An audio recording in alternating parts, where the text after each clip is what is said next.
கர்த்தருடைய வார்த்தை மகிழ்ச்சியின் நாள். சொல்லுங்க பக்கத்துல பார்த்து, இது ரொம்ப சந்தோஷமான நாள், நீ சந்தோஷமா இருங்க. அப்படி என்ன சந்தோஷமான நாள் இன்றைக்கு?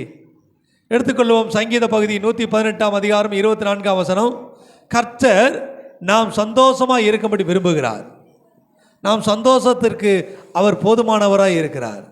24 இது கர்த்தர் உண்டு பண்ணின நாள், இது கர்த்தர் உண்டு பண்ணின நாள், இதிலே களி கூர்ந்து மகிழ கடவோம். எதிலே களி கூறணும்? இந்த நாளிலே நாம் களி கூறணும். ஆலயத்துக்கு வந்திருக்கிற அநேகருடைய இருதயம் இன்றைக்கு ஏதாவது நம் வாழ்விலே நடக்குமா?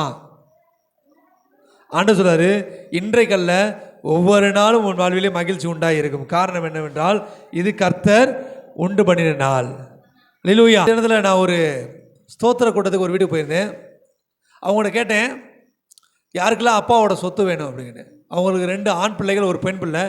உடனே மூத்தவர் சொல்றாரு, எல்லாருக்கும் சொத்து வேணும். ஏன்னா அப்பா வீடு கட்டி வச்சிருக்கிறாரு, கொஞ்சம் தோட்டத்தோட வச்சிருக்கிறாரு, கொஞ்சம் பணங்கள் பேங்கில் வச்சிருக்காரு, இப்போ மரித்து போய்விட்டார். இன்றைக்கு ஸ்தோத்திர கூட்டத்துக்கு நான் அழைத்துக்கப்பட்டிருக்கிறேன். நான் அங்கே போய் சொன்னேன், யாருக்கெல்லாம் அப்பாவோட சொத்து வேணும் அப்படின்னு. எல்லாருக்கும் கண்டிப்பாக வேணும். நான் உடனே அவர்கள் சொன்னேன், அப்படி சொத்து என்னவென்றால் உங்களுக்கு தெரியுமா? எங்களுக்கு தெரியும். அது இல்லை, உண்மையான அவருடைய சொத்து தெரியுமா? அப்படி நல்ல குணங்கள், அப்படி நல்ல அடையாளங்கள், அப்படி நல்ல பண்புகள், அதுதான் குணம். இப்போ அவரை குறித்து சொல்லப்பட்ட சாட்சிகள் எப்படி இருந்துச்சு? அவர் எல்லாருக்கும் உதவி செய்கிறவர். அவரை குறித்து சாட்சி என்னது? எல்லாருக்கும் உதவி செய்கிறாரு. அவரை குறித்து யாராவது தவறாவோ ஏதாவது பேசினாலும் மற்றவர்களை அவர் குற்றப்படுத்தி பேச மாட்டார். இன்னும் அதிகபட்சமாக சொன்னது, அவர் இருக்கிற இடத்துல எல்லோரும் சந்தோஷமாக இருப்பார்கள். பிரதிபலன் எதிர்பார்க்காமல் நன்மை செய்கிறவர். உடனே அவன் பிள்ளைகிட்ட கேட்டேன், இதெல்லாம் அவருடைய சொத்து, இதெல்லாம் யார் பகிர்ந்து கொள்ள போகிறது கேட்டேன்.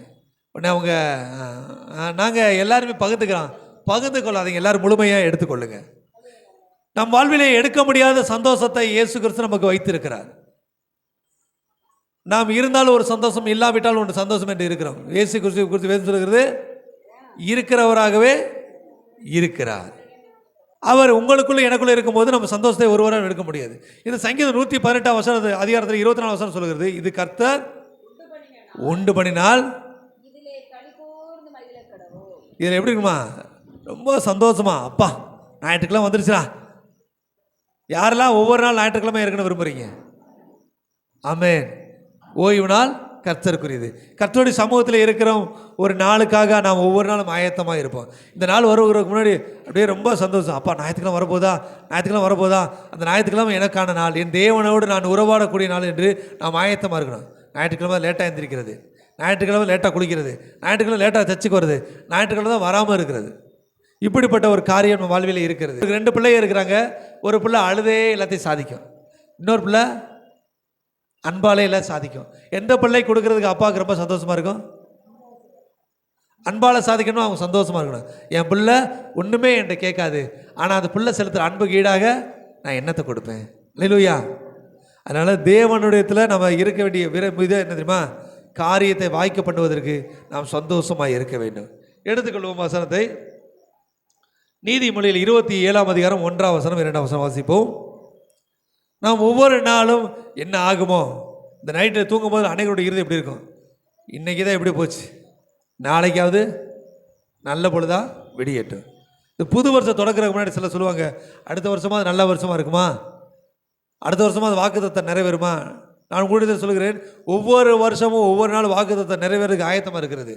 ஆனால் தேவன் பொத்தல் பையிலே பணத்தை போடுகிறவர் அல்ல.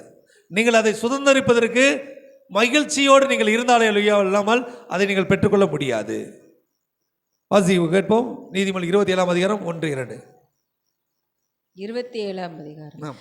நாளைய தினத்தை குறித்து பெருமை பாராட்டாதே, ஒரு நாள் பிறப்பதை அறியாயே. ஆமாம், இங்கே வசனம் இப்படியே சொல்லுகிறது, இன்னைக்கு தான் நான் கஷ்டப்படுறேன், இன்னைக்கு தான் நான் வருத்தமாக இருக்கேன், இன்னைக்கு தான் நான் சோகமாக இருக்கேன், இன்னைக்கு தான் எனக்கு இப்படி இருக்கு, நாளைக்கு நான் நல்லாயிருவேன்.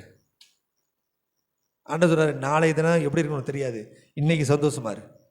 இந்த நாள் சொல்லுங்க, கர்த்தர் உண்டு பண்ணினாள். நாளைய தினம் நடக்கிறத குறித்து நமக்கு தெரியாது, நாளைய தினத்தை குறித்து நாம் கவலைப்பட வேண்டிய அவசியம் இல்லை, அதை கர்த்தர் பார்த்துக்கொள்வார். நம்ம இன்றைக்கு என்ன செய்யணும்? நன்றி சொல்லணும். இன்றைய தினத்தில் நம்ம எப்படி இருக்கணும்? சந்தோஷமாக இருக்கணும். கர்த்தர் நமக்கு எதை கொடுக்குறாரோ அதில் நிறைவாக வாழக்கூடிய மனநிலை இருக்கணும். அதை பெற்றுக்கொள்ளும் போது எல்லாவற்றையும் நீங்கள் என்ன செய்யணும்? ஸ்தோத்திரத்தோடு வாங்கி புசிங்கன்னு சொல்லுது. நம்ம வாங்கும்போது என்ன செய்கிறோம், நான் என்னமோ நினச்சேன், ஏதோ கிடச்சிருக்கு. அநேக நேரங்களில் இந்த இருதயம் எனக்குள்ளே இருக்குது. எது வாங்கினாலும் ஒரு நிறைவு இல்லாத ஒரு மனுஷன் நான் இருக்கிற உண்டு. அநேக நேரங்களில் ஆண்டவர் சொல்லுவார், டேய் உனக்கு கிடச்சிருக்கல, முதல் நன்றி சொல்லு. ஆனால் நான் புலம்பிக்கிட்டே இருப்பேன். இப்போ நான் வாட்டுற டூ வீலர் இருக்குல்ல, இந்த டூ வீலருக்கு நான் இஎம்ஐயில் லோன் போட்டேன். அந்த லோன் போட்ட அன்னையிலேருந்து லோன் முடிகிற அன்னை வரைக்கும் புலம்பிக்கிட்டே இருந்தேன். ஏன்னா கம்மியாக போட்டிருக்கலாமே, வருஷத்தை 24 மாதம் போட்டிருக்கலாமே, 24 மாதம் போட்டிருக்கலாமே, அப்படி யோசித்து ஒவ்வொரு நாளும் புலம்பு. ஆனால் கர்த்தர் 36 மாதத்தை முடிக்க கிருபை செய்தார். கரங்களை தட்டி கர்த்தர் எடுத்தோம். அப்போ தேவன் கொடுத்ததை நன்றி சொல்கிற இருதயம் இல்லாமல் அதை எப்படியாவது அதில் நம்ம கஷ்டத்தை நம்ம ஏற்படுத்திக்கிறோம். எப்படியா நம்ம மனசுக்குள்ளே குடிச்சு போராடி அதை கஷ்டத்தை உருவாக்குறோம். இன்னைக்கு ஆண்டவர் நம்ம நிறைவாக தான் வச்சிருக்கிறாரு. 36 மாதத்தையும் கிருபையாய் கடக்க வச்சார். ஒரு குறைவு இல்லாமல், ஒரு டிலே பேமெண்ட் இல்லாமல் எல்லாவற்றையும் பர்ஃபெக்டாக கட்டி பர்ஃபெக்ட்னு போட்டு எனக்கு ஆண்டவர் கொடுத்துருக்கிறார். எவ்வளோ பெரிய மேன்மை. அப்போ நாம் இப்படி நினைக்கணும், இந்த நாளை ஆண்டவர் நமக்கு நேர்த்தியாக உண்டாக்கி இருக்கிறார். சொல்லுங்கள், இந்த நாளை நமக்கு நேர்த்தியாக உண்டாக்கி இருக்கிறது. இந்த நாளில் நடக்கிற சம்பவங்களை, சூழ்நிலைகளை, சில காரியத்தை வச்சு இந்த நேரம் செய்கிறோம். ஐயோ இந்த நாள் ஏன் தான் இப்படி இருக்குன்னு சொல்லி நம்ம புலம்புறோம். அதனால தான் அந்த நாள் முழுவதும் அவங்களுக்கு எப்படிப்பட்டதாக இருக்குது, மாறுது, புலம்பலி நாளாக மாறிடுது. ஆனால் ஆண்டவர் சொல்றாரு, இன்னைக்கு நீ சந்தோஷமாக இருக்கணும். சிலருடைய இறுதி இப்படி இருக்கிறது, நாளை தினைக்காவது நல்ல நாளாக இருக்கட்டும். இன்னைக்கு தான் ஓப்பன் ஆகிருக்கும் இந்த நாள். இன்னைக்கு சொல்லுவாங்க, என்ன சொல்லுவாங்க, நாளை பொழுதா நல்ல பொழுதாக இருக்கட்டும். இன்னும் இருக்குங்க, நேரம் இருக்குங்க. எனக்கு ஆண்டவர் சொல்லுவார் சில நேரங்களில், இந்த வாடகை கொடுக்குறதுக்கு தாமதமாகும், வீட்டு வாடகைகள், சில தேவைகள் சந்திக்கும் போது அப்போ வந்து சொல்கிற ஒரு வார்த்தை இருக்குது, இன்னும் 6 மணி நேரம் இருக்குது, இன்னும் 8 மணி நேரம் இருக்குது, கடைசியாக 1 மணி நேரம் வந்துடும், இன்னும் 1 மணி நேரம் இருக்குது, கடைசியாக 10 நிமிஷம் வந்துடும், இன்னும் 10 நிமிஷம் இருக்குது, 10 நிமிஷம் முடிஞ்சிடும். என்ன ஆண்டவரே ஒன்றுமே நடக்கலை, பரவாயில்ல நாளைக்கு பார்த்துக்கலாம். அப்போ அந்த பிரச்சனையை குறித்து நினைத்து நாம் வருந்துவதை தேவன் விரும்பலை. இந்த நாள் முழுவதும் நம்ம எப்படி இருக்கணும் ஆண்டவர் விரும்புகிறாரு, மகிழ்ச்சியாக களி கூர்ந்து சந்தோஷமாக இருக்கும்படி விரும்புகிறார். ஆனால் நம்ம எப்பொழுதும் தேவையை குறித்து, அதாவது இன்னும் சிலரை பார்த்துருக்கிறேன், குழந்தை இப்போ தான் பிறந்திருக்கும், பெண் குழந்தை பிறந்திருக்கும், ஐயோ பொம்பளை பிள்ளை பிறந்துருச்சா, இந்த பிள்ளைக்கு நகை சேர்க்கணுமே, நல்ல மாப்பிள்ளை கிடைக்கணுமே, இன்னைக்கு சேர்க்க ஆரம்பிக்கணுமே. நான் கேட்டேன், இப்படி ஒரு வீட்டில் போனவொடனே 2 பொம்பளை பிள்ளைங்க, நகை சேர்க்கணும், பணம் சேர்க்கணும், அது சேர்க்கணும், இது சேர்க்கணாங்க. நான் சொன்னேன், எத்தனை வயசுங்க? மூத்த பிள்ளைக்கு 2 வயசு, இளைய பிள்ளைக்கு இப்போ தான் பிறகு 2 மாதம். ஏடா இன்றைக்கே கஷ்டத்தை நினச்சி இன்னும் அந்த பிள்ளை வளரணும் எத்தனை வருஷம் காரியங்கள் இருக்குது. அந்த பிள்ளை அந்த குடும்பத்தை தாங்குகிற பிள்ளையாக கூட மாறும். அநேகர் தேவையில்லாமல் ஒவ்வொரு நாளையும் வேதனைக்குரிய நாளாக மாற்றிக்கிறாங்க. இன்னும் சிலர் இருக்கிறாங்க ஸ்கூலில் சேர்க்குறதுக்கு. இன்னும் சில மதுரை டிவிஎஸ்குள்ளே ஒரு ஸ்கீம் இருக்குது, உங்களுக்கு தெரியுமா தெரியாதான்னு தெரியல. அந்த ஸ்கீம் இப்போ இருக்கான்னு தெரியல. நீங்கள் குழந்தை பிறந்த உடனே, இன்னும் சொல்ல போனால் குழந்தை பிறக்கிறதுக்கு முன்னாடி கல்யாணம் பண்ண உடனே நீங்கள் வந்து அங்கே போய் உங்கள் கல்யாண மேரேஜ் சர்டிஃபிகேட் கொடுத்துட்டு உங்களுக்கு பிறக்க போகிற குழந்தைக்காக நீங்கள் அட்மிஷன் பண்ணிங்கன்னா உங்களுக்கு ஃபீஸில் கிட்டத்தட்ட 40% டிஸ்கவுண்ட் இருக்குன்னு நினைக்கிறேன். கல்யாணம் பண்ண உடனே எனக்கு தெரிஞ்ச ஒருத்தர் கட்டினார், நான் ஞாபகம் இருக்குது, 6000 ரூபா கட்டினார். என்ன பிரதர் கல்யாணம் பண்ணீங்க, அடுத்து குழந்தை பிறந்து அப்படின்னு, ஃபீஸே கட்டிட்டாரு. ஃபீஸ் கட்டிட்டீங்களா? குழந்தை பிறக்குமா பிறக்காத தெரியாது, குழந்தை பிறந்தா ஆண் குழந்தை பெண் குழந்தைய திறக்காது, என்ன சூழலில் எப்படி தெரியாது. ஆனால் ஃபீஸ் போய் கட்டிட்டு டிவி ஸ்கூலில் 6000 ரூபா கட்டிட்டாரு. 6000 ரூபா கட்டிட்டோம்னா ஸ்கூலில் சேர்க்கும் 40% டிஸ்கவுண்டா? எப்படி பாருங்க. அதுக்கப்புறம் அவங்க அந்த வீட்டில் இருக்கணும், அந்த ஊரில் இருக்கணும், இன்னும் எல்லா காரியம் இருக்குது. அதெல்லாம் இல்லை, இவர்கள் எதிர்காலத்தை குறித்து சிந்தித்தே பெரிய பாடுகளுக்குள்ள போகிறாங்க.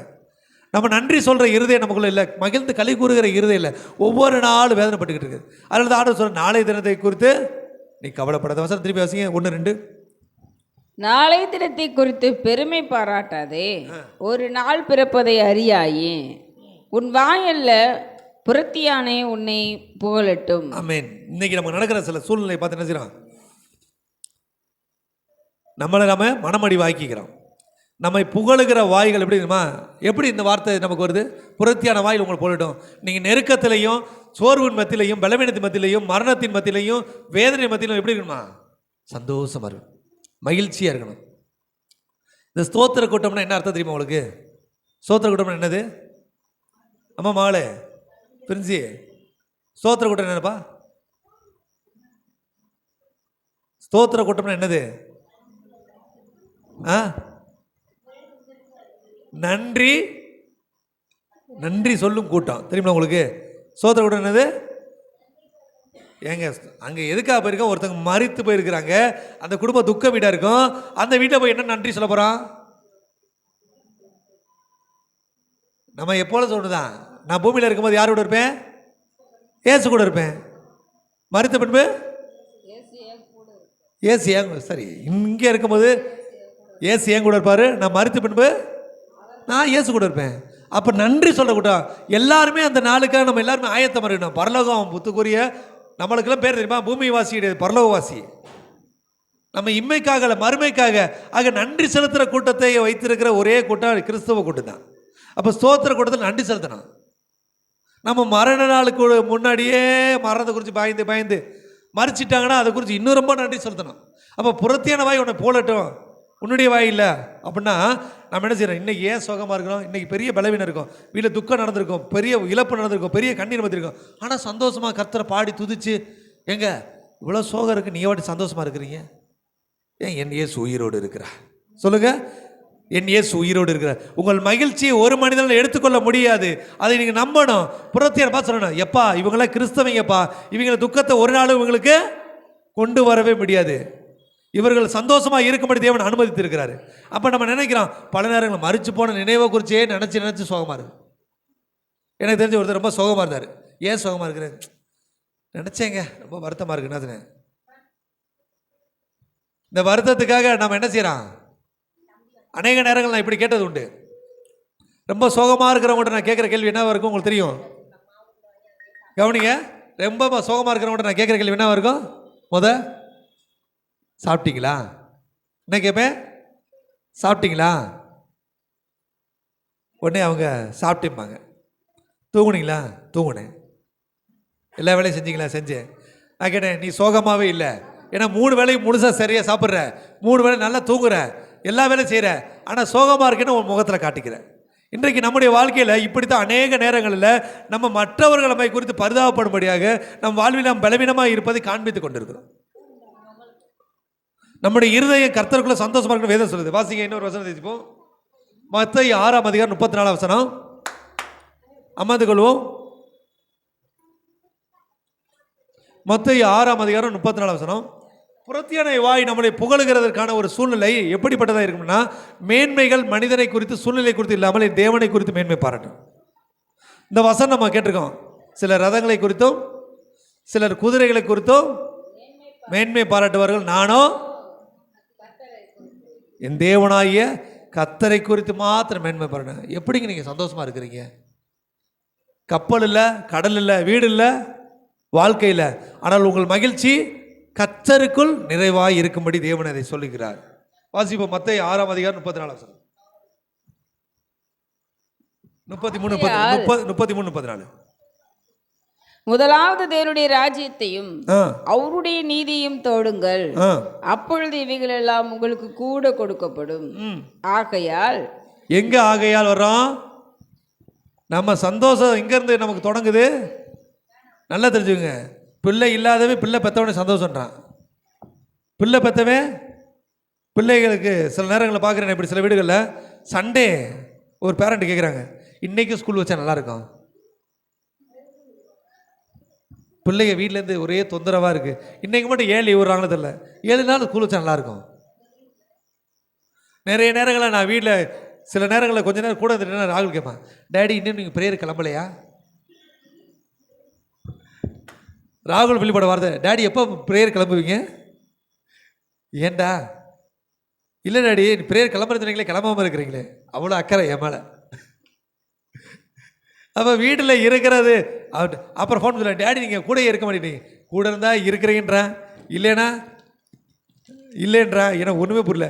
இப்படியாக பெற்ற பிள்ளைகளை குறித்து நான் பேசுகிறோம். ஆனால் வேதம் சொல்லுகிறது, முதலாவது தேவனுடைய ராஜ்யத்தை ஒரு நீதியை தேடுங்கள், பின்பு இவைகள் எல்லாம். இந்த இவைகளுக்காக வாழ்கிற ஒரு வாழ்க்கையை விட்டுட்டு நம்ம என்ன செய்யலாம்? கர்த்தருக்குள் மகிழ்ச்சி இருக்கணும். வாசிங்க 34ஆம் வசனம். ஆகையால் நாளைக்காக கவலைப்படாதிருங்கள். நாளைக்காக எதிர்காலத்தை குறித்து யோசிச்சே பல பேருக்கு மண்டை முடியெல்லாம் வெள்ளைய போச்சு. ஆமாம், என்ன ஆகுமோ தெரில, இப்படி லூசு பிள்ளைகளை பெற்றிருக்கிறதுக்கு கல்யாணம் நடக்குமோ, எப்படி நடக்கும் தெரில. சரி, நல்ல பிள்ளைகளை பெற்றிருக்கிறோம், எப்படி கல்யாணம் நடக்குது தெரில, எப்படி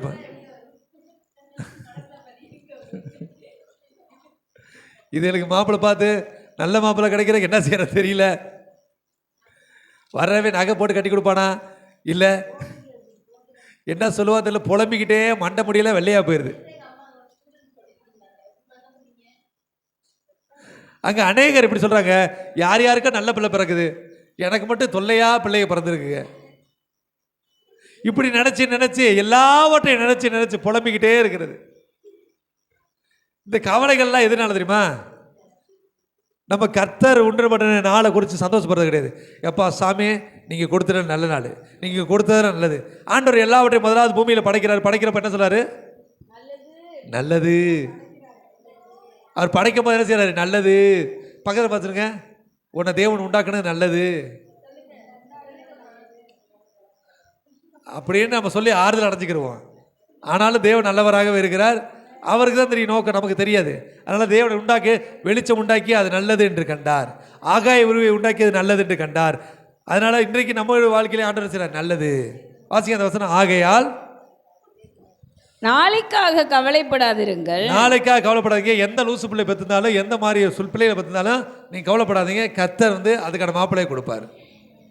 நாளைய தினம் தன்னுடையவைகளுக்காக கவலைப்படும். நகை இல்லை, பணம் இல்லை, பிள்ளை எப்படி கட்டி கொடுக்க போகிறான், இதெல்லாம் எப்படி படிக்க வைக்க போகிறான், இதெல்லாம் போய் அங்கே என்ன ஆக போகுது, எதை குறித்து கவலைப்படாதீங்க. கர்த்தர் அதை கவனித்துக் கொள்வார்.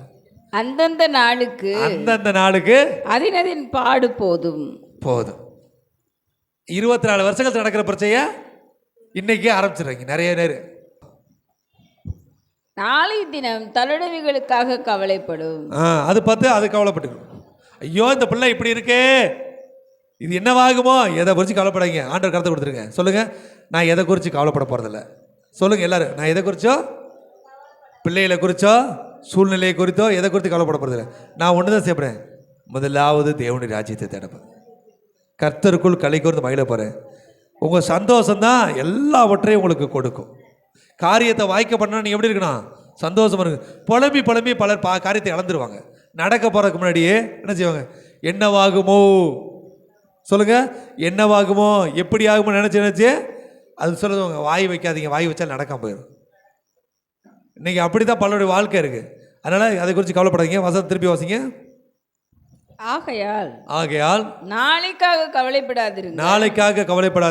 நாளை தினம் தன்னுடையவர்களுக்காக கவலைப்படும். அந்தந்த நாளுக்கு அதினதின் பாடு போதும்டா. இந்த நாளுக்குரிய பாடு இன்றைக்கு போதும், இதுக்கு மேலே பாடுகள் வேணாம். அதனால் தேவன் கொடுத்த இந்த நாளில் நினைச்சினா சந்தோஷமா இருங்க. எல்லாம் கிடைச்சாலும் சந்தோஷமா இருங்க. கொஞ்சத்துல சந்தோஷமா இருங்க. அதனால பவுல் நம்ம கற்றுக் கொடுக்குறேன், வாழ்ந்திருக்கும் போதும் தாழ்ந்திருக்கும் போதும் எல்லா சூழ்நிலையிலையும் நான் எப்படி இருக்கணும்னாரா, மனரமியமாக இருக்க கற்றுக்கொண்டேன். எனக்கு அது ரொம்ப குறைவாக இருக்குது. நான் ஆண்டவர்கிட்ட கேட்குறேன், அப்பா எனக்கு அந்த இருதயத்தை கொடுங்க. எப்போ எது கிடைச்சாலும் எனக்கு கொஞ்சம் சில நேரங்களில் குழப்பம் வருது, கொஞ்சம் பெட்டராக கிடச்சிருக்கலாமோன்னு யோசிப்பேன். ஆனால் ஆண்டவர் சொல்கிற வசனம், கர்த்தர் ஒன்று பண்ணினால் இதில் மகிழ்ந்து களிக்கூர். சரிங்களா? வாசி கேட்போம். பிலிப்பியர் 2:14 தொடங்கி இந்த நாள் எப்படி இருக்குன்னு நினச்சி நம்ம சில விதமான கலக்கத்திலேயே நம்ம ஒவ்வொரு காரியத்தை செய்கிறதுக்கு யோசிக்கிறோம். எந்திரிக்கிறீங்க, எந்திரிச்ச உடனே சாப்பாடு லேட் ஆகிடுது, ஸ்கூலுக்கு போக முடியல. உடனே என்ன செய்றீங்க? அந்த நாள் ஃபுல்லாக சண்டை போட ஆரம்பிச்சிடுறீங்க. எந்திரிக்கிறீங்க, எந்திரிச்ச போது வீட்டுக்கார் சண்டை போகிறாரு. அதை எப்படி சரிபட தெரியாமல் அந்த நாள் முழுவதும் அதே மாதிரி அந்த டிஸ்டர்ப்டு மைண்ட்லேயே இருக்கிறீங்க. பிள்ளைகளோட சண்டை, இதே சூழ்நிலை. வாசிங்க. ஆனால் தேவன் அதை என்ன செய்கிறாரு? வேண்டாம் என்று சொல்லி சந்தோஷத்தோடு இருக்கும்படி விரும்புகிறார். வாசிப்போம். பிலிப்பியர் 2:14 தொடங்கி 14 தொடங்கி. நான் வீணாக ஓடினதும் வீணாக பிரயாசப்பட்டதும் இல்லை என்கிற மகிழ்ச்சி கிறிஸ்துவின் நாளில் எனக்கு உண்டாயிருப்பதற்கு. ஆமேன். நான் வீணா ஓடலை, வீணா பிரயாசப்படலை, எல்லாத்தையும் கர்த்தருக்குள்ள நான் செஞ்சுக்கிட்டு இருக்கேன். யாரெல்லாம் அப்படி சொல்கிறீங்க? நான் செய்கிற ஒவ்வொன்றிலையும் கர்த்தர் மகிழ்ச்சியாய், கர்த்தருக்குள்ள நான் மகிழ்ச்சியாக செய்கிறேன். இவங்களுக்கு எதுக்கு செய்யணும், இதையே செய்யணும் அதையே செய்யணும் அப்படிலாம் இல்லை. நீங்கள் சந்தோஷமாக செய்யுங்க. ஒவ்வொரு நாளும் நம்ம செய்கிற காரியம் எப்படி இருக்கணும், அதனால் பிரதிபலன் கிடைக்குமா கிடைக்காதான் நமக்கு தெரியாது. உடனே சில காரியத்துக்கு பிரதிபலன் கிடைக்காது. ஒரு நாள் ஒரு 2 சகோதரரை குறித்து நான் ஒரு கதை கேட்டேன். ஒரு சகோதரர் வந்து அவங்களுக்கு 2 பேருக்குமே 5 ஏக்கர் நிலம் இருக்குது. அதில் ஒரு சகோதரர் என்ன செய்யறேன்னா 6 மாதத்துக்கு ஒரு தடவை விளைச்சல் கொடுக்கக்கூடிய பயிரை போடுறாரு, தண்ணி ஊற்றுறாரு. இன்னொரு சகோதரர் போய் ஒரு மரத்தை ஒரு விதையை விதைக்கிறாரு, அவர் தண்ணி ஊற்றுறாரு. இவருக்கு 6 மாதத்தில் விளைச்சல் வந்துடுது, அறுவடை பண்ணுறாரு. அவர் என்ன செய்கிறாரு, அதை எடுத்து கொடுத்துட்டு திரும்பவும் அடுத்த விதையை போடுறாரு. இந்த இன்னொரு சகோதரர் என்ன செய்கிறாரு, அவரும் திருப்பி தண்ணி ஊற்றிட்டே இருக்கார். 6 மாதம் தண்ணி ஊற்றினா விளைக்கல. இப்படியே ஒவ்வொரு வருஷமும் 6 மாதத்துக்கு ஒரு தடவை அவர் விளைச்சல் எடுக்கிறாரு, அறுவடை பண்ணுறாரு, அடுத்து விதைக்கிறாரு. 6 மாதத்துக்கு விளைச்சல் பண்ணுறாரு, அறுவடை பண்ணுறாரு, செய்கிறாரு. ஒரு 5 வருஷ காலம் செய்யிடுச்சு. இந்த இன்னொரு சகோதரர் சொல்கிறாரு, டெய்லி வர்ற தண்ணி ஊற்றுற, டெய்லி வர்ற தண்ணி ஊற்றுற, டெய்லி வர்ற தண்ணி ஊற்றுற, ஆனால் ஒரு விளைச்சல் இல்லையே. நல்லா வீணாய் ஓடினது, வீணாய் பிரயாசப்பட்டதுன்ற மாதிரி உங்களை குறித்து அநேகர் நினச்சாங்க. இவங்களுக்கு நீங்கள் என்னென்னமோ நன்மை செய்கிறீங்க, இவனுக்காக எவ்வளோ பிரயாசப்படுறீங்க, ஆனால் ஒரு நன்மை இல்லை. பாருங்கள், இந்த பிள்ளைக்கு நான் செஞ்சேன், நல்லா படிக்குது, இந்த பிள்ளைக்கு பணம் கட்டினேன். ஆமாம், பிளஸ்ஸிக்கெல்லாம் பணம் கட்டும்போது அப்படி தான் இருந்துச்சு. ஆனால் தேவன் அதை கிருபையாக முடித்தார். இந்த 4.5 வருஷம் பிளஸ்ஸி படித்து முடிக்கிறக்குள்ளேயும் அவது வருது படித்தோம் இல்லையா, ஆண்டவர் சமூகத்தில் அப்பா தெரியாமல் எது சேர்த்து விட்டுட்டோமோ, எப்படியாவது ஆட்டு முடிச்சிருமோன்னு பயந்த நாட்கள் எனக்கு உண்டு. அவங்க அம்மாவுக்கு இருக்குன்னு நினைக்கிறேன். பயந்த நாட்கள் உண்டு. படிச்சிருமோன்னு அந்த 6 மாதத்துக்கு ஒரு விளையிற விளைச்சல் வந்து ரொம்ப சந்தோஷமாக இருந்துச்சு. அதில் 5 வருடங்கள் கழிச்சு அந்த சகோதரனா, நான் வீணாக பிரயாசப்படலை. சொல்லுங்கள், நான் வீணாக பிரயாசப்படலை, நான் வீணாக ஓடலை, நான் கர்த்தருக்குள் நாளுக்குள் கர்த்தர் என்னை உயர்த்துகிற நாள் வரைக்கும் நான் அடங்கி இருக்கிறேன். வேதம் சொல்லுது, கர்த்தர் கரத்துக்குள் அடங்கி இருங்கள். நம்முடைய வளர்ச்சி ஒரு நாள் வர்ற வரைக்கும் நம்ம ஓட்டத்தை நிறுத்தக்கூடாது. இந்த நாள் சந்தோஷமாக இருக்கணும். அநேகர் வந்து வருமா வராத நினச்சி வேதனையாகி தன்னை வருத்தப்படுத்தி தன்னை வேதனைப்படுத்தி பல நேரங்கள் வாழ்க்கையில் எல்லாமே சொல்லுவாங்களே, வருத்தப்பட்டு பலர் மண்டையில் முடி கொட்டி போயிடும், முகம் சுருங்கிடும், கண்கள் குழி விழுந்துடும். நான் ஒரு நாள் அது கிடச்சிட்டா உங்கள் முகம்லாம் சரியாயிருமா? அப்படிலாம் மாறாது. அந்த 5 வருடங்களுக்கு அந்த சகோதரனுடைய விளைச்சல் ஆரம்பிக்குது. இந்த 5 வருட காலத்தில் அந்த சகோதரனுடைய நிலங்கள் பண்படுத்தப்பட வேண்டிய சூழல் இருக்குது. அதுக்கப்புறம் சொல்கிறாங்க, இன்னும் ஒரு 2-3 வருஷம் நீங்கள் விதைக்காதீங்க, மண் ஃபுல்லாக அதனுடைய தன்மை இழந்துருச்சு, கொஞ்ச நாள் நீங்கள் அதை விடணும், அப்போ தான் திருப்பி விளைச்சல் கிடைக்கும்னு. ஆனால் இந்த சகோதரனுடைய விளைச்சல் அந்த 5 வருடங்களில் பிரயாசப்பட்ட தண்ணீரை ஊற்றி கொண்டு அந்த சகோதரனுடைய விளைச்சல் ஆரம்பிச்சிச்சு. சடன்னு ஒரு வருஷத்தில் 20-30 அடி உயரத்துக்கு அந்த மரங்கள் வளர ஆரம்பிச்சிச்சு ஒரு வருஷ காலத்தில். அப்போ கேட்டேன், ஏன்னா அந்த 5 வருஷம் வளர்னா 5 வருடங்கள் அது வேறு வளர்ந்துருந்தது, பல அடி ஆழங்கள் வேறு வளர்ந்துருந்தது. இந்த வருடம் அதனுடைய தளிர் அதனுடைய மேல் பக்கம் வளர்ந்து அது ஓங்கி வளர்ந்துருக்கிற சொல்லி அதுக்கப்புறம் அது எத்தனை வருஷம் விளைச்சல் தெரியுமா? 25 வருடங்கள் அது விளைச்சலை கொடுத்தது. அல்லேலூயா. இன்றைக்கு உங்கள் வாழ்க்கையிலையும் நீங்கள் வீணாக ஓடலை, வீணாக பிரயாசப்படலை, கர்த்தருக்குள்ளே பிரயாசப்படுங்க. கர்த்தர் வரும் நாளிலே, கர்த்தர் தந்த நாளிலே அதை தேவன் நிச்சயமாய் பலனை தருவார். வாசிப்போம் தொடர்ந்து. ஆதலால் எனக்கு பிரியமானவர்களே, நீங்கள் எப்பொழுதும்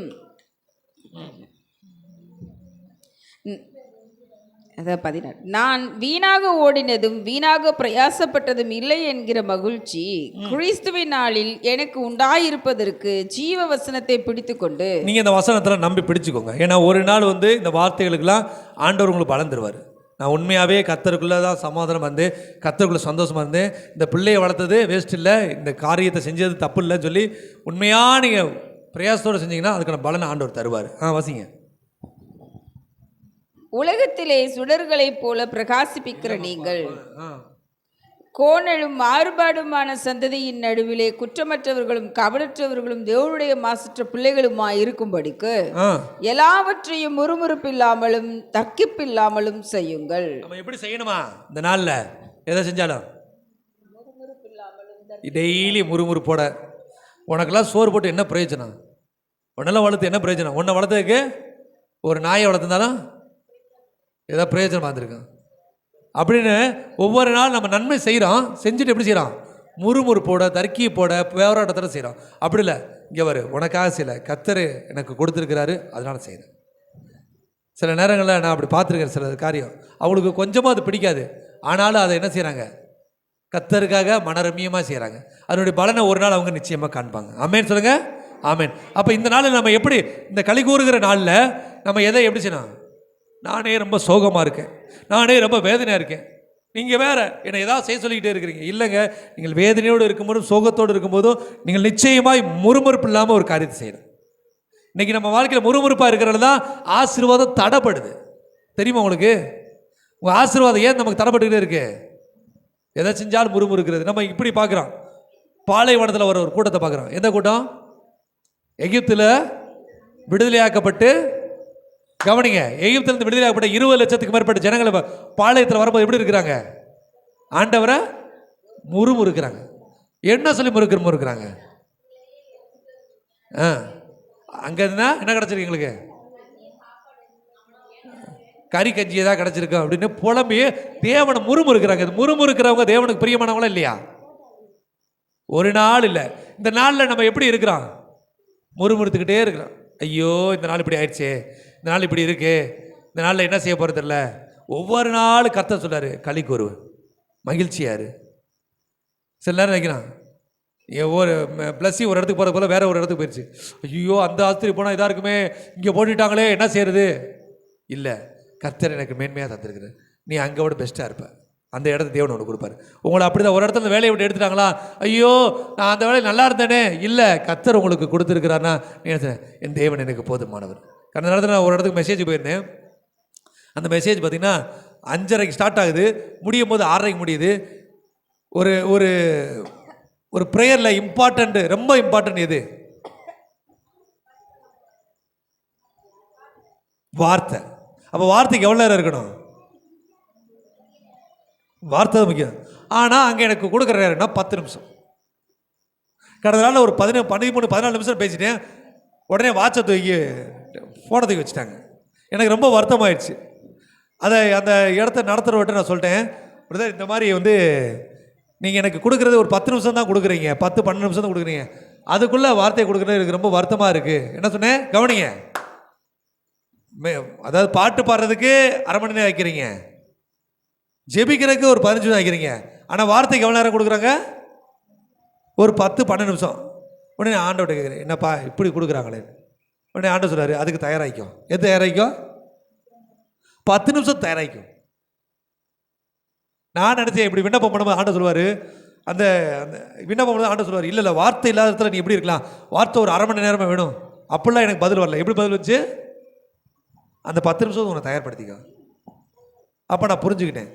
அப்போ நான் எதிர்த்து போராடுவதற்கல்ல, தேவன் எதை கொடுத்தாலும் முறுமுறுப்பு இல்லாமல் தர்க்கிப்பு இல்லாமல் செய்வதற்கு ஆயத்தமாக இருக்கணும். உடனே அந்த நபர் என்கிட்ட சொன்னார், பாஸ்டர் டயத்தை கொஞ்சம் முன்னாடி ஆரம்பிச்சு உங்களுக்கு மெசேஜுக்கு இன்னும் டயத்தை கூட்டிடும் பாஸ்டர். இல்லை பிரதர், நான் இப்போ ரெடி ஆகிட்டேன். எதுக்கு பாஸ்டர்? 10 நிமிஷத்தில் எப்படி மெசேஜ் கொடுக்குறது? அல்லேலூயா. ஆக நாம் நேர்த்தியாய் நடக்கும்படி தேவன் ஒவ்வொன்றையும் செய்கிறார். நம்ம எது கிடைச்சாலும் முறுமுறுக்கிறோம். இந்த நாள் கர்த்தர் எனக்கு கொடுத்த நாள் நினச்சி அதுக்குள்ளே நம்மளை அடாப்ட் பண்ணிக்கணும். இப்போ நேற்று தினத்தில் 12 நிமிஷம் தான் மெசேஜ் கொடுத்தேன், பெரிய மெசேஜாக இருந்துச்சு. அவங்க சொன்னாங்க, என்ன பாஸ்டர் இவ்வளோ பெரிய மெசேஜை ஒரு 12 நிமிஷத்தை கொடுத்துட்டீங்க அவனை. அப்போ நான் ஆண்டவருக்கு நன்றி சொன்னேன், அப்பா இந்த ட்ரைனிங் எனக்கு கொடுத்துருக்கிறதுக்காக நான் நன்றி செலுத்துறேன். அல்லேலூயா. அப்போ தேவன் எல்லாவற்றையும் நேர்த்தியாக செய்கிறாரு. ஆனால் நம்ம எப்படி செய்கிறோம்? எல்லாத்துலேயும் முறுமுறுத்துக்கிட்டே இருக்கிறோம்.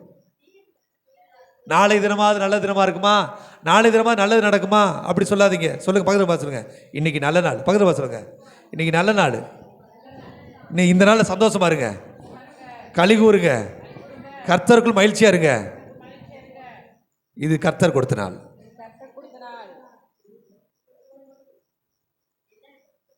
அல்லேலூயா. வாசிக்க கேட்போம்.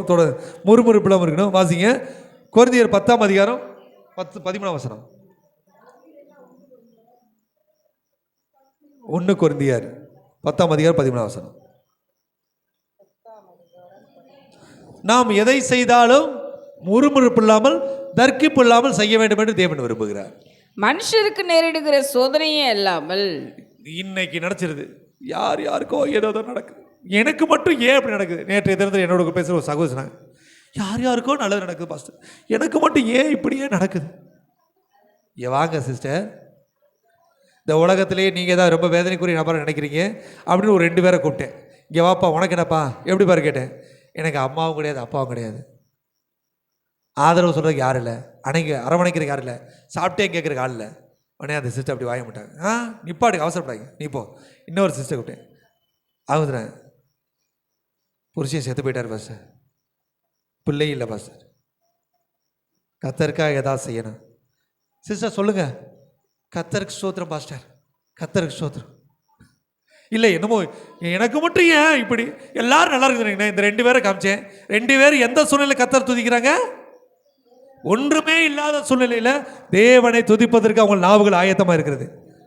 இப்போ நீங்கள் என்ன செய்யணும்? என் நேரமோ என் வேலையோ கத்தரை துதிக்கிறது இருதயமும் மாறணும். யாரெல்லாம் இப்படி சொல்லிக்கிட்டு இருக்கீங்க? ஏன் கஷ்டம் அடிக்கடி அநேகருடைய இருதயம் இப்படி தான் இருக்குது. எனக்கு மட்டும் ஏன் இப்படி நடக்குது, நான் மட்டும் ஏன் இப்படி கஷ்டத்தில் இருக்கேன்னு ஆண்டவர் உங்களை பார்த்து சொல்றாரு. சொல்லுங்க, அந்த வசனம் வாசிங்க. மனுஷருக்கு நேரிடுகிற சோதனையே அல்லாமல் வேற சோதனை உங்களுக்கு மனுஷனா இருந்தா உங்களுக்கு இந்த சோதனையை தான் தேவன் அனுமதிச்சிருக்கிறது. வேற ஒரு சோதனை ஒன்றும் உங்களுக்கு புதுசாக கொடுக்கல. நீங்க உங்களை எப்படி நினச்சிக்கிறீங்க? உலகத்திலேயே நான் தான் ரொம்ப கஷ்டப்படுறேன் அப்படின்னு சொன்னீங்கன்னா நான் உங்களை கூட்டிகிட்டு போவேன். எங்கே கூட்டி போகிறேன்னு சொல்லிங்க? புதுப்பட்டிக்கு கூட்டி போயிடுவேன். அங்கே போய் கூட்டி போனால் தான் உங்களுக்கு தெரியும். அங்கே கூட்டி போனால் கையை தூக்குனா கை பாதி பேருக்கு இல்லை, அவங்க சந்தோஷமாக இருக்கின்றாங்க. யோசிங்க, மனுஷருக்கு நேரிட சோதனை இல்லாமல் வேறு ஒரு சோதனையே உங்களுக்கு இல்லை. ஆனால் சில நேரம் சோதனைகளே நம்ம கூட இருக்கும், வேற என்ன செய்யறது, சமாளிச்சிருவோம். ஆமாம், எனக்கெல்லாம் நிறைய சோதனை நினைக்கிறேன். அதுக்கு நான் ரொம்ப வருத்தமாக ரொம்ப சண்டை போட்டு போகிறேன் உண்டு. ஆனால் இப்போ நினைக்கிறேன், ஆண்டவரே பரவாயில்ல, மற்றவங்க சோதனைக்கு என் சோதனை எவ்வளோ பரவாயில்ல. உண்மையாக எழுதுறேன். கத்தனால வாசிக்க கேட்போம். தேவன் உண்மை உள்ளவராக இருக்கிறார். தேவன் உண்மை உள்ளவராக இருக்கிறார். உங்கள் திராணிக்கு மேலாக நீங்கள் சோதிக்கப்படுவது. பக்கத்தில் பார்த்து சொல்லுங்க, உங்களை ரொம்ப சோதிக்க மாட்டாரு. சொல்லுங்க பாருங்க, உன் திராணிக்கு மேல உன்னை சோதிக்கவே மாட்டாரு. உனக்கு எவ்வளவு சோதனை கொடுக்கணும் அவருக்கு தெரியும். உங்களுக்கு எவ்வளவு சோதனை கொடுக்கணும் அதுக்கு மேல உன்னை சோதிக்க மாட்டாரு. அதுக்கு மேல உங்களை உன்னால சமாளிக்க முடியும். இந்த பிரச்சனை பண்ற பிள்ளையை கொடுத்துருக்காங்க. உன்னால இதை கடந்து வர முடியும். இப்படி கணவனார உனக்கு கொடுத்துருக்காங்க. உன்னால வாழ முடியுதா, இப்படி அம்மாவை உனக்கு கொடுத்துருக்காங்க. உன்னால இருக்க முடியுதா, உனக்கு இந்த சூழ்நிலை உனக்கு கொடுத்துருக்கு. அவருக்கு மனுஷனுக்கு நேரிடுகிற சோதனையே அல்லாமல் வேறே சோதனை உங்களுக்கு நேரிடவில்லை. இப்போ உங்க வாழ்க்கையில் இருக்க சோதனைலாம் என்ன சோதனை? நீங்க கடந்து வர வேண்டிய, நீங்க அனுபவிக்க வேண்டிய சோதனை தானே தவிர வேற எதுவும் கிடையாது. அதனால நீங்க இப்போ என்ன ஆகணும்? ரெக்கவர் ஆகியே ஆகணும் உடனே. இவ்வளவு நாள் தேவனை குற்றப்படுத்திக்கிட்டு தேவனை வருத்தப்படுத்திக்கிட்டோம்னா அது உடனடியாக நீங்க மனம் திருந்தி, அப்பா இந்த சோதனை எனக்கு சாதனையாக மாறட்டும், ஒரு சோதனைகளை ஒரு முடிவு வரட்டும். பாருங்க, இப்படி கணவனை கட்டி நீங்கள் இவ்வளோ தூரம் உயர்ந்திருக்கிறீங்க, இப்படி மனைவியை கட்டி நீங்கள் இவ்வளோ தூரம் வந்திருக்கிறீங்க, இப்படி பிள்ளையை பற்றி இந்த அளவு நீங்கள் வளர்த்துருக்கீங்க சொல்லி சோதனையில் சொல்லுங்கள், சோதனையெல்லாம் சாதனையாக மாற்ற. பக்கத்தில் பார்த்துங்க, இந்த சோதனையில் நான் சாதனையாக மாற்ற போகிறேன். அது நீ சொல்லக்கூடாது, அவங்க சொல்லணும். அல்ல அவசியங்க. உங்கள் திராணிக்கு மேலாக நீங்கள் சோதிக்கப்படுவதற்கு அவர் இடம் கொடாமல் சோதனையை தாங்கத்தக்கதாக, ஆமென், சோதனையை தாங்கத்தக்கதாக, சோதனையோடு கூட அதற்கு தப்பிக்கொள்ளும்படியான போக்கையும் உண்டாக்குவார். அப்ப என்ன செய்யறாரு? சோதனை கூட தான் வரும், அது போகாது, ஆனா நீ தப்பிச்சிருவ. சொல்லுங்க, ஆண்டவர் என்ன தப்பு வைப்பாரு நிச்சயம். சோதனை கூட தான் வரும், ஆனா அதுல இருந்து அண்டி கர்த்தர் நிச்சயமா என்னை தப்பு வைப்பார். அல்லேலூயா. இன்றைக்கு தேவன் இந்த நாளை எப்படி இருக்கிறாரு? கவலைப்படாதீங்க, சோதனை குறித்து கவலைப்படாதீங்க, வேதனை குறித்து கவலைப்படாதீங்க, கண்ணீரை குறித்து கவலைப்படாதீங்க. இந்த நாள் கர்த்தர் தந்த நாள், இதிலே களி கூறுவோம். புலம்பல் இல்லை, இனி அழுகை இல்லை, புசித்து கொடுத்து கொண்டாடுவோம். வாசிக்க நீதிமொழிகள் 15:13. நீதிமொழி 15:13. மரியாமாவும் இதில் கலந்துக்கிறாங்க போல இருக்கு. அவங்களுக்கும் கூட பரிசு கொடுக்கலாம் போல இருக்கு. எல்லாத்தையும் எழுதுறீங்கல்ல, வசனம் மட்டும் இருக்கு.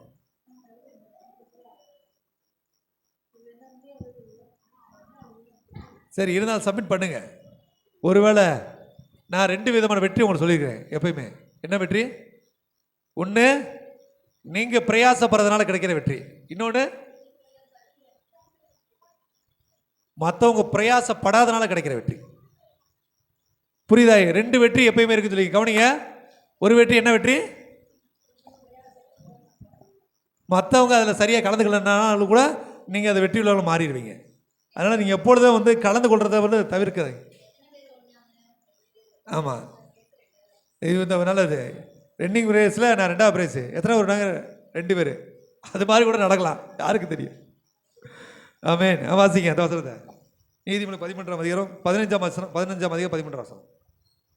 15ஆம் அதிகாரம் 13ஆம் வசனம். மனமகிழ்ச்சி முகமலர்ச்சியை தரும், மனோ துக்கத்தினாலே ஆவி முறிந்து போம். இப்போ ஆண்டவர் சொல்றாரு, நீ சந்தோஷமா இருந்தனா உன் முகம் மலர்ச்சியாக இருக்கு. உன் முகம் மலர்ச்சியாக இருந்தாலே உன் கூட நண்பர்கள் வருவாங்க, உதவி செய்கிற வருவாங்க, உன்னோட கூட தேவ தயவு இருக்கும். சொல்லுவாங்களே, இந்த மூஞ்சியை பார்த்துட்டு போனால் போகிற இடத்துக்கு போயில கூட கிடைக்காதுப்பாங்க. அப்படிப்பட்ட மூஞ்சி நம்ம மூஞ்சி இல்லாமல் நீங்கள் நம்ம மூஞ்சி எப்படி இருக்கணும்? நான் முன்னாடி பார்த்துருக்குறேன். வெளியே போகும்போது இப்படி சொல்லுவாங்க, வண்டியிலேருந்து வெளியே போகும்போது வீட்டுக்காரை பார்த்து வீட்டுக்காரமாக வந்து வாசப்பை பார்த்து ஒரு சிரிக்கணுமா. இப்போலாம் நான் பார்க்குறேன் நிறைய வீடுகளில் வீட்டில் சொல்லாமல் இல்லாமல் வண்டி எடுத்து ஓடிடுறாங்க. கிளம்பும் போது அந்த மூஞ்சியை பார்த்துட்டா போகிறது, போகும்போதே பிரச்சனை வருதுங்க. நீங்கள் வேறு சொல்லாமல் போயிட்டு ஃபோன் பண்ணுறாங்க, எங்கே வீட்டில் இருந்து ஆளை காணா, இல்லாமல் ஒரு அவசரமாக ஒரு ஃபோன் வச்சு ஓடி போயிட்டு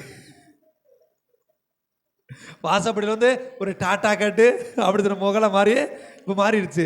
ஏன்னா இன்றைக்கி அந்த முகம் வளர்ச்சியாகவும் இல்லை அது. அல்லேலூயா.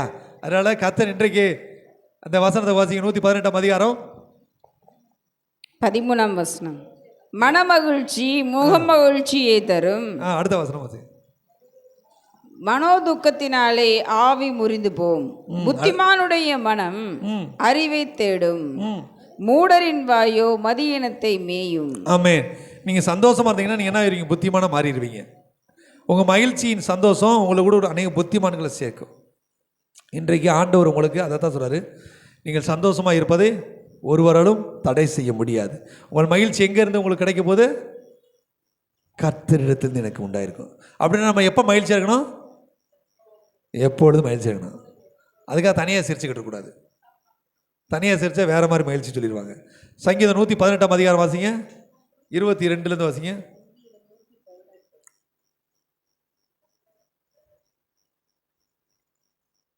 21லேருந்து வாசிங்க.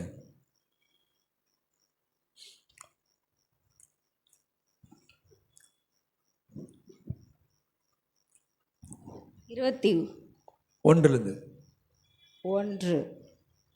நீர் எனக்கு செவி கொடுத்து எனக்கு ரட்சிப்பாயிருந்தபடியால் நான் உம்மை துதிப்பேன். ஆமென். அவர் ஒவ்வொரு நாளும் நமக்கு செவி கொடுக்க ஆயத்தமாக இருக்கிறார். யாருக்கு செவி கொடுப்பாரு? சந்தோஷமான பிள்ளைகளுக்கு. இன்னைக்கு உங்கள் அப்பா உங்கள் வார்த்தைக்கு செவி கொடுக்கணும்னா நீங்கள் எப்படி இருக்கணுமா? முகமலர்ச்சி உள்ள பிள்ளைகளாக இருக்கணும். அழுது புலம்புற பிள்ளையாக இருக்கக்கூடாது. நன்றி சொல்கிற பிள்ளையாக மாறணும். எரியோ கோட்டையை விடுவதற்கு அவங்க பயன்படுத்தின ஆயுதம் எது? துதி. உட்காந்து அவர் பிடிச்சிருக்கா ஓன உட்காந்து எல்லாரும் உட்காந்து அழுகடான்னு சொன்னார். துதினா என்னது? புகழ்ந்து பாடுறது. நம் இயேசு நல்லவர், ஒருபோதும் கைவிடா, ஒரு நாளும் விலகிடா. இங்கே 3 நாள் சோத்துக்கு பஞ்சம் இருக்கும், நல்ல ட்ரெஸ் இருக்காது. இல்லை 3 நாள் சோத்துக்கு பஞ்சம் இருக்கும், நல்ல ட்ரெஸ் இருக்காது, இருக்க இடம் இருக்காது. ஆனால் என்ன வார்த்தை வரும்? நம் இயேசு நல்லவர், ஒருபோது கைவிடா, ஒரு நாளும் விலகிடா. இப்படி பாட்டு பாப்பா பிசாசு, டே இவன் போகாதரா, இவன் நம்மளே டார்ச்சர் பண்ணி கொண்டுருவான், இவன் சந்தோஷமா இருக்கிறத யாராலும் நீ பாட்ட முடியாது. வாசிங்க அடுத்த 2 வசனத்தை. நீர் எனக்கு செவி கொடுத்து 22 23 118 22 23. வீடு கட்டுகிறவர்கள் ஆகாதென்று தள்ளின கல்லே மூளைக்கு தலைக்கல் ஆயிற்று, அது கர்த்தராலே ஆயிற்று, அது நம்முடைய கண்களுக்கு ஆச்சரியமாய் இருக்கிறது. இந்த உலகம் முழுவதும் உங்களை வேண்டாம்னு சொன்னாலும் நீங்க எப்படி இருக்கணுமா? ஹாப்பியாக இருக்கணும். உன்னால் ஒரு பிரயோஜனம் இல்லைன்னு சொன்னால் நீங்கள் எப்படி இருக்கணுமா? ஹாப்பியாக இருக்கணும். நீ இருக்கிறதே வேஸ்ட்டு சொன்னால் நீங்கள் எப்படி இருக்கணுமா? இனி உன்னால் ஒரு நன்மை நடக்காத நீங்கள் எப்படி இருக்கணும்? அப்போ ஹாப்பியாக இருக்கிறத நம்ம விட்டுடாமல் இருக்கணும். அதுக்காக அடுத்தவங்களை காயப்படுத்தி நீங்கள் ஹாப்பியாக இருக்கக்கூடாது. அது வேறு விஷயம். நீங்கள் பைத்தியக்கார ஆஸ்பத்திரி போனீங்கன்னா நம்மளை கல்ல விட்டு மண்டையை அடிச்சு விடுவாங்க, அவங்க சந்தோஷமாக இருப்பாங்க. அந்த மாதிரி ஹாப்பியாக இருக்கக்கூடாது. உங்களை புறக்கணித்து தள்ளின போதும், உங்களை உலகம் வெறுத்த போதும், நீங்கள் வேண்டாம் சொன்ன போதும் நீங்கள் சந்தோஷமாக இருக்கணும். வாசிங்க கடைசி வாசம் 23, 24. அது கர்த்தராலே ஆயிற்று. அது கர்த்தராலே ஆயிற்று. எது கர்த்தராலே ஆயிற்று?